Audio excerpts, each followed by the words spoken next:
Hello there, YouTube, and greetings. I am the Iron Phantom, and welcome to this special edition of the Iron Phantom's Black Book. So this is, of course, a Werewolf Week special, as it is Werewolf Week around the horror. So I thought I would dedicate two stories to the supernatural creatures that are the werewolves. So this first story I want to tell you is called Date Night. Yes, and this couple's date night is always on the night of the full moon. I hope you enjoy it.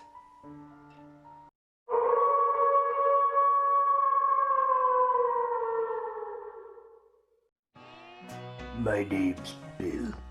I live with my wife, Lucy. We're just like any other married couple. And we have a good marriage. Yes, we've had arguments and disagreements, but every one night a month we make time for date night.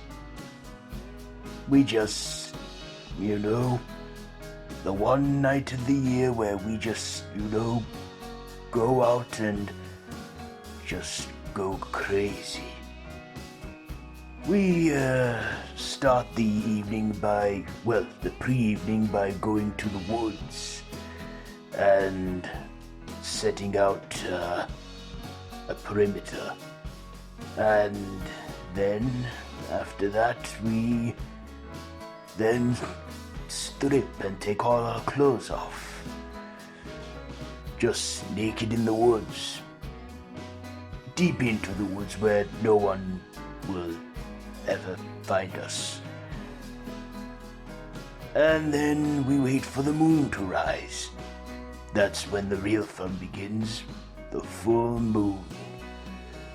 Our inner beasts come out and we transform into fierce werewolf creatures, and we go on a rampage, scratching trees, humping each other. And then we have our date night dinner, which usually is either a stag or a small creature, something from the local wildlife that we feast on.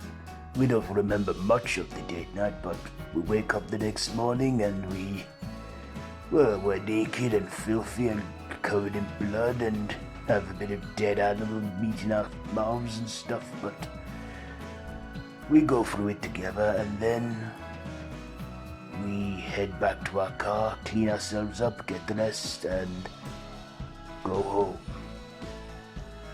And then we go home and look forward to the next date night, which will be the next month when it is the full moon again.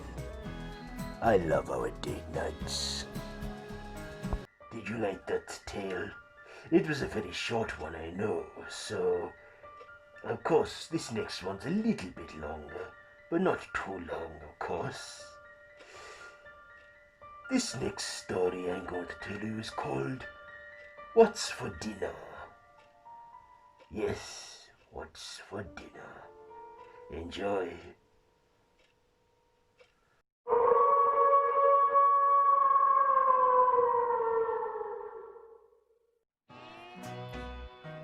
Margot lived in a neighborhood with her family, her brother and her parents, pretty much loving monster movies and laughing at how unrealistic they can be.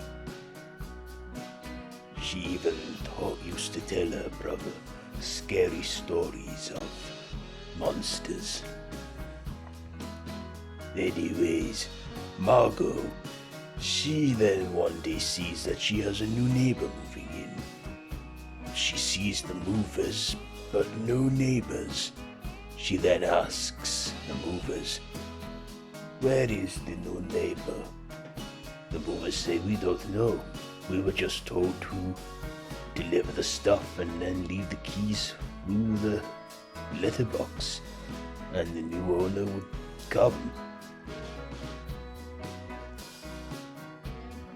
They then leave, and then later that evening, Margot is looking through the neighbor's house with binoculars and sees that the neighbor is now there. Seeing him as a strange man, he turns to her and looks and sees him as he sees her. She quickly looks away and hides.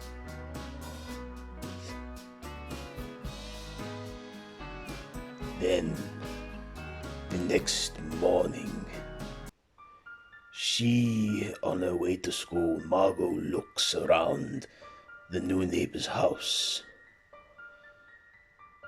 seeing the whole place locked up and the curtains closed, wondering who would live here and not come out in the daytime. She went to school, hung out with her friends, and then she returned home. Later that night, she saw the new neighbor again. She saw him invite a young woman over. The young lady asked what's for dinner. The neighbor then said, "Well then, if you're lucky, you might be for dessert," laughing at her. He then invited her inside and closed the door and locked it. The next day, Margot looks around and does not see anyone in sight. Wondering what is going on. Later that night, during the evening, she snooped around the neighbor's house again, wondering what happened to that young woman and why she didn't see her leave. Then, as she looks in the window, there her neighbor is seen. He then says, "What do you think you're doing?" She turns around and says, "Oh, I'm sorry, it's just, why are you spying on me?"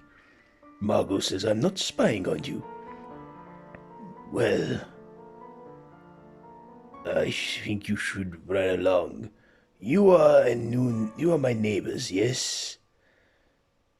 The man then introduces himself, saying, "My name is Murgle." Murgle. I know it is an unusual name. But, who are you? My name's Margot. Oh, right. Well, pleased to meet you. Margot's mother then calls her out and says, "Margot, what are you doing?" "Oh, you must be our new neighbor. We rarely see you in the day," Margot's mother says. Murgle says, "I work nights. Very late nights. I sleep during the day." "Oh, what is it you do?" "I work at the local hospital. New job and all." "Oh, I see." "Well, nice to meet you. You too." Margot's mother brings her back saying, "What were you doing spying on that man?" "No, nothing. It's just, he's a bit odd, coming out in the nighttime." "Well, now you know," said Margot's mother. Later that night, when everyone is asleep, Margot awakens to use the facilities. Before returning to bed, she sees the light is still on at Murgle's house and that he is there. She then notices another woman in the house with him. The woman wanting to leave, but Murgle saying no, watching from a distance. Then the two argue and fight. That is when Murgle reveals fangs and bites into her neck, turning out to be a vampire. Then, for the next few nights, Margot finds that no one will believe her, not even her friends, so goes out to investigate herself. She monitors him, takes video footage, and he has no reflection, documenting him. Then, one night she actually manages to sneak to the basement window of his house, where she sees him opening the fridge door where there is a woman still alive. He then feeds on her blood, going delicious. Then, to make sure he is still a vampire, she gets out a little hand mirror and sees there is no reflection. Then, she takes a photo on her phone but forgets to turn off the flash. That is when Murgle notices. She quickly flees and runs back home. The very next morning, on a cloudy day when the sun is in the clouds, a knock is heard at the door. Margot's mother answers and says, "Oh, good morning. Yes, sorry, but I believe your daughter was spying on me last night when I was working in the basement of my house. I was working from home, and I believe she took a photo." "I don't think so. Margot, could you come here, please?" she said. "Mr. Murgle here believes that you have been spying on him." "I'm sorry," Murgle says, "but may I come in?" "Well, I don't think there's a need for you right now." Then Margot says, "Do not invite him in." "You know what? How about we say sorry to you? Why don't you join us for dinner tonight if you are free?" "Why, of course, I can work my way around my work schedule. I'd be delighted. Would that be an invitation?" "Yes, it will be." "Great, well, I better go to bed. I'm very tired. Very cloudy and miserable today, isn't it? The sun in the clouds, no sun out. Guess it's a good weather for indoor activities." Then Margot's mother said, "Well, it's also a full moon tonight." "Ah, yes, of course. I heard that the rain will clear up later on in the day." Margot then telling her mother that she can't possibly invite him over for dinner. Margot's mother then says, "Enough. You will say sorry to him tonight, and we will have dinner with him, and we will bury this hatchet. Now, go to school." Margot comes home and sees that her mother and her father and her younger brother are preparing the table. Margot's mother says, "Why don't you get dressed and make yourself look presentable? Murgle will be here shortly." "Mother, please, you don't understand. He is a vampire." "Enough," says Margot's father. "Now, there are no vampires, not in this town. Now, like your mother says, go upstairs and get ready and make yourself look presentable," Margot's father says. "Yes, or you'll be grounded," said her little brother. "Son, you stay out of this." Margot makes herself look ready, and then a knock on the door is heard. It is Murgle. They invite him in. They say, "Good evening. I hope you like meatballs for starters." "Oh, of course," said Murgle, indulging in one. Then Murgle asks, "So, what's for dinner?" Margot's father then says, "Why, you, of course." "What do you mean, me?" "You." Murgle wonders, "What do you mean you're going to eat me?" "Well, we're hungry." "Yes," Margot's mother says, "and it is that time of the month." "What time?" "Mom, Dad, he is a vampire." "Enough! We know. We can smell it." Then Murgle says, "Wait a minute. You don't smell right either. You smell a bit like a dog's. Next thing, the moon comes out, and Margot's father says, "Ah, yes, moonlight." Then Margot's parents transform into werewolf creatures and devour Murgle, eating him whole. The next morning, during breakfast, Margot says to her parents, "So you knew he was a vampire, yes?" "Of course. We could have staked him, but we thought ripping him to shreds and eating him was much more fun. Also, staking him would be very big and dusty, you know. And we do prefer to scrub the floor from the blood. But also, me and your mother are thinking of changing the carpets too." "So," said Margot's little brother, "when will me and Margot have our first transformations? We are purebreds, aren't we? I mean, not like you two where you was made." "Of course, my boy, you'll grow your fur and fangs when you and your sister reach your adolescence. In fact, it is your sister's 18th next month. And that, of course, will be another full moon, where she will have her first transformation for the first time." Margot then says, "I can't wait for it, Mom, Dad.